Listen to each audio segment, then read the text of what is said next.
हरे कृष्णा, राधे राधे। स्वागत है आपका अपने चैनल पर। आज सुनिए मोक्षदा एकादशी की संपूर्ण व्रत कथा।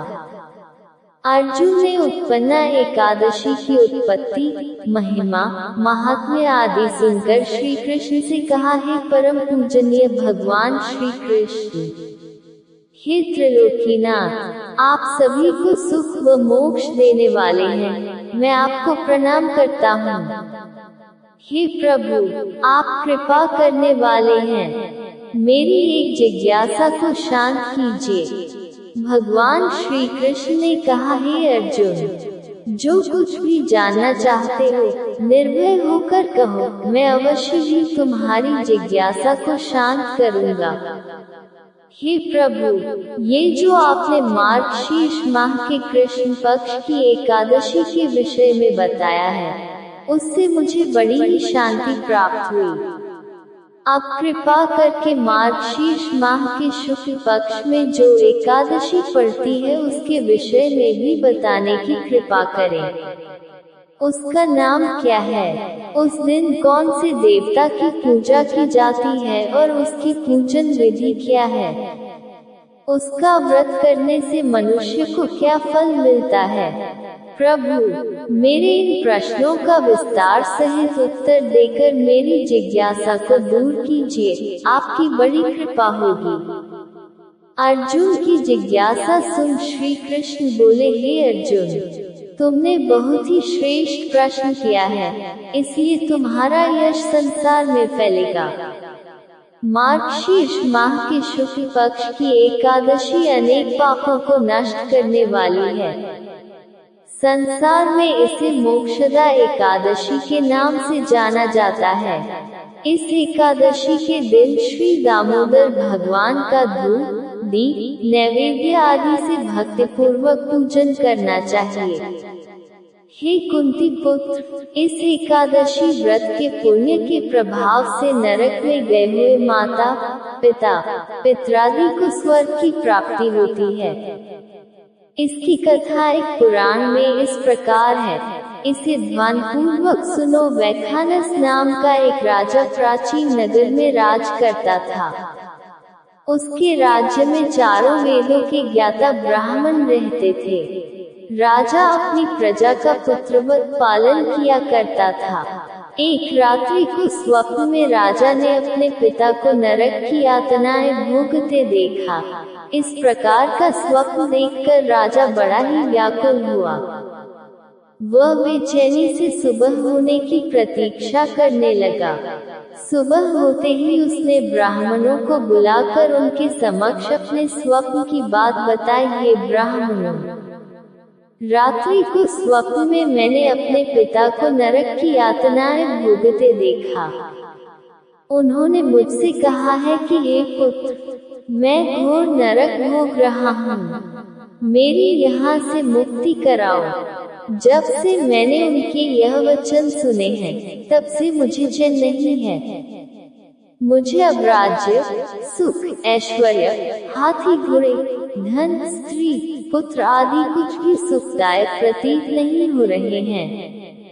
अब मैं क्या करूं, कहां जाऊं? इस दुख के कारण मेरा शरीर तप रहा है। आप लोग मुझे किसी प्रकार का तप, दान, व्रत आदि बताएं, जिससे मेरे पिता को मुक्ति प्राप्त हो। यदि मैंने अपने पिता को नरक की यातनाओं से मुक्त कराने के प्रयास नहीं किए तो मेरा जीवन निरर्थक है। जिसके पिता नरक की यातनाएं भोग रहे हों, उस व्यक्ति को इस धरती पर सुख भोगने का कोई अधिकार नहीं है।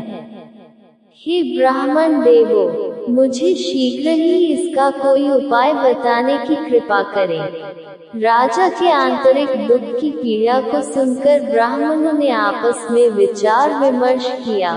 फिर एकमत होकर बोले, राजन, वर्तमान, भूत और भविष्य के ज्ञाता पर्वत नाम के एक मुनि हैं। वे यहाँ से अधिक दूर नहीं हैं। आप अपनी यह व्यथा उनसे जाकर कहें, वे अवश्य ही इसका कोई सरल उपाय आपको बता देंगे। ब्राह्मणों की बात मान राजा मुनि के आश्रम पर गए। आश्रम में अनेक शांतचित्त योगी और मुनि तपस्या कर रहे थे। चारों वेदों के ज्ञाता पर्वत मुनि दूसरे ब्रह्मा के समान बैठे जान पड़ रहे थे। राजा ने उन्हें दंडवत प्रणाम किया तथा अपना परिचय दिया। पर्वत मुनि ने राजा से कुशलक्षेम पूछी। तब राजा ने बताया, है मुनिवर, आपकी कृपा से मेरे राज्य में सब कुशल है, किंतु मेरे समक्ष अकस्मात ही एक ऐसी समस्या आ खड़ी हुई जिससे मेरा हृदय बड़ा ही अशांत हो रहा है। फिर राजा ने मुनि को व्यथित हृदय से रात में देखे गए स्वप्न की पूरी बात बताई और फिर दुखी स्वर में बोला, है महर्षि, अब आप कृपा कर मेरा मार्गदर्शन करें कि ऐसे में मुझे क्या करना चाहिए, कैसे मैं अपने पिता को नरक की यातना से मुक्ति दिलाऊं। राजा की बात पर्वत मुनि ने गंभीरता पूर्वक सुनी, फिर नेत्र बंद कर भूत और भविष्य पर विचार करने लगे। कुछ देर गंभीरता पूर्वक चिंतन करने के बाद उन्होंने कहा, राजन, मैंने अपने योगबल के द्वारा तुम्हारे पिता के सभी कुकर्मों का ज्ञान प्राप्त कर लिया है। उन्होंने पूर्व जन्म में अपनी पत्नियों में भेदभाव किया था। अपनी बड़ी रानी के कहने में आकर उन्होंने अपनी दूसरी पत्नी को ऋतुदान मांगने पर नहीं दिया था। उसी पाप कर्म के फल से तुम्हारा पिता नरक में गया है। ये जानकर वैखानस ने याचना भरे स्वर में कहा, हे ऋषिवर, मेरे पिता के उद्धार का आप कोई उपाय बताने की कृपा करें। किस प्रकार वे इस पाप से मुक्त होंगे। इस पर पर्वत मुनि बोले, हे राजन, मार्गशीर्ष मास के शुक्ल पक्ष में जो एकादशी होती है उसे मोक्षदा एकादशी कहते हैं। यह मोक्ष प्रदान करने वाली है। आप इस मोक्षदा एकादशी का व्रत करें और उस व्रत के पुण्य को संकल्प करके अपने पिता को अर्पित कर दें। एकादशी के पुण्य प्रभाव से अवश्य ही आपके पिता की मुक्ति होगी। पर्वत मुनि के वचनों को सुनकर राजा अपने राज्य को लौट आया और परिवार सहित मोक्षदा एकादशी का विधिपूर्वक व्रत किया। इस व्रत के पुण्य को राजा ने अपने पिता को अर्पित कर दिया। इस पुण्य के प्रभाव से राजा के पिता को सहज ही मुक्ति मिल गई। स्वर्ग को प्रस्थान करते हुए राजा के पिता ने कहा, हे पुत्र, तेरा कल्याण हो। इतना कहकर राजा के पिता ने स्वर्ग को प्रस्थान किया। हे पांडु पुत्र, जो मनुष्य मार्गशीर्ष माह के शुक्ल पक्ष की एकादशी का उपवास करते हैं उनके सभी पाप नष्ट हो जाते हैं और अंत में वे स्वर्ग लोक को प्राप्त करते हैं। इस उपवास से उत्तम और मोक्ष प्रदान करने वाला कोई भी दूसरा व्रत नहीं है। इस कथा को सुनने व पढ़ने से अनंत फल प्राप्त होता है। यह उपवास मोक्ष प्रदान करने वाला चिंतामणि के समान है, जिससे उपवास करने वाले की सभी मनोकामनाएं पूर्ण होती हैं। हे अर्जुन, प्रत्येक मनुष्य की प्रबल इच्छा होती है कि वह मोक्ष प्राप्त करे।